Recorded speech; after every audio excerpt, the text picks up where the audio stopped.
Clay Patton on the Rural Radio Network. We're here at the 35th Annual CCTA High Plains No-Till.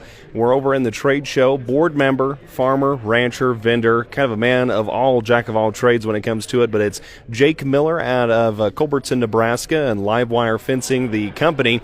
Jake, give us a rundown first, though, before we talk about Livewire and stuff. Let's get a background of what brought you into the world of no-till, thinking about regenerative ag practices, and kind of how it works on your operation today.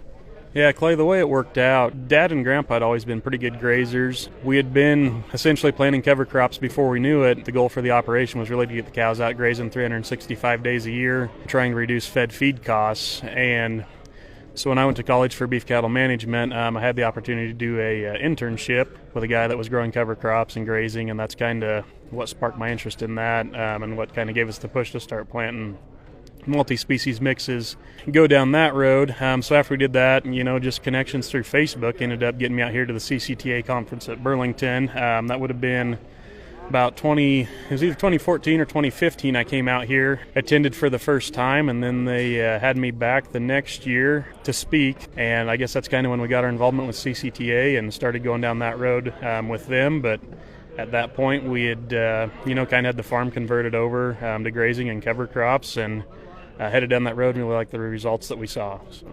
And talking about those results today, you've matched up towards a lot of those goals. The cows are out, they're grazing out a majority of the year. You've incorporated more species.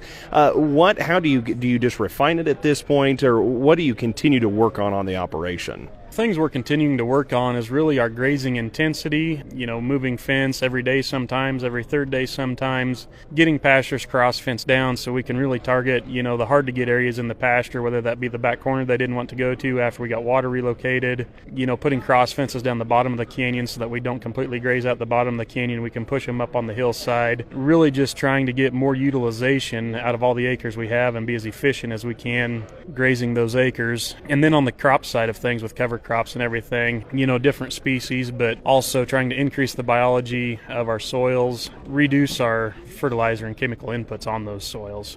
Let's talk about the fencing business side of it. You call it live wire fence.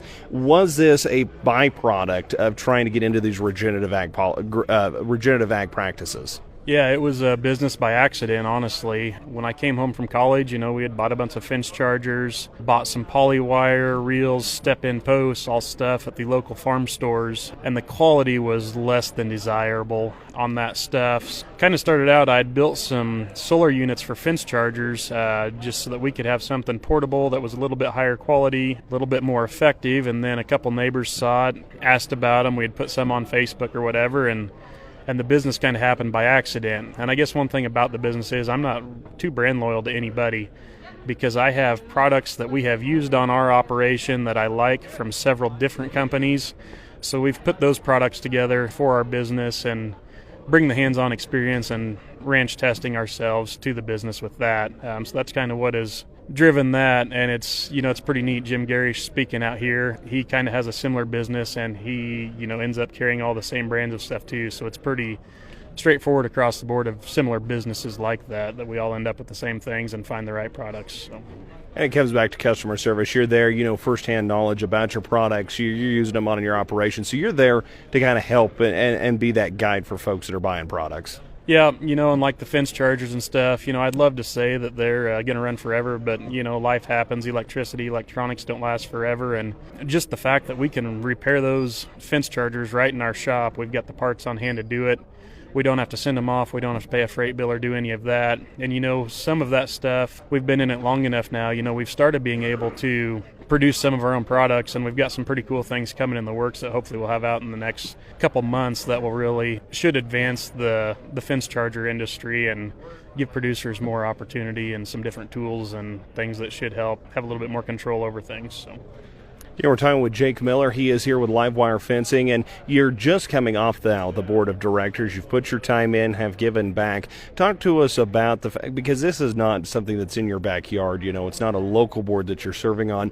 Why serve on something regional like this when it takes hours and some travel and some time? When I spoke out here in 2016, Michael Thompson had nominated me to be on the board, and I got a text message that morning saying, congratulations, you're the newest board member. And we had talked about it a little bit before then, but just seeing how many people showed up, and we've had over 400 people here this year, and as a board member, it's felt good to have guys say that they've been going to conferences all winter, and this was one of the best conferences they've been to. I'm 2.5 hours away from Burlington or close to it, and so there is some time commitment to it, but thankfully to Zoom meetings and things like that, we've been able to work pretty seamlessly as a board, do a lot of that stuff, and really the main thing for me is it kept me accountable to come to the conference. Being on the board, you need to show up and put your time in, but also the connections that I've made with the guys on the board and the connections that I've maintained from coming to the conferences has really helped me. It feels like it's helped a lot, just the practices we're doing, being able to bring light on that to more producers and keep it going, to keep the education happening and trying to protect the resources that we have.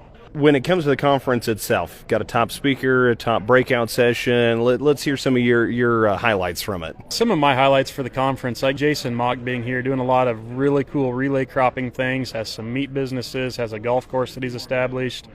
Honestly, I got worn out listening to him, just with all the hats he was trying to wear. But then, the thing that I truly love at the conferences is we have, several regional farmers that come here and talk every year. And it's always really rewarding for me to sit in there and listen and see that, they're doing stuff very similar to ours, seeing very similar results, but trying to learn the few things that each producer does different to see if we can incorporate that into our operation and improve stuff. Kevin Wiltsey speaking today. He had heard me speak in Hayes in 16, and then he came up to our operation to check it out later on that year, and then I had kind of lost contact with him for a few years there, and then he shows up today, and we're doing so much similar stuff, but we've also done things quite a little different, getting a lot of the same results. So for me, doing things differently than a lot of conventional producers do, I'm able to come here every year and connect with guys that are doing what I'm doing and get my batteries recharged for the year, get ready to go again. So that's really the rewarding part to me, is just being able to talk with guys and get recharged for the year and see what we're all doing. So. Again, Jacob Miller, before we let you go, Jake, give us a final closing thoughts for us, important information overlooked. Just give you a chance for a final word if the case there's anything we missed. When guys are trying these new practices, don't do it on the whole farm. Just do a few acres at a time. Be willing to be open-minded and try something new. If you keep doing what you've always done, you're going to get the same results you've always had. And, if you're happy with that, I guess, that's where you're at. Otherwise, try something a little different. Don't make a big deal of it. Just see what you can learn. And just be willing to jump in and help somewhere if you can, support stuff like this, and keep trying to improve your operation.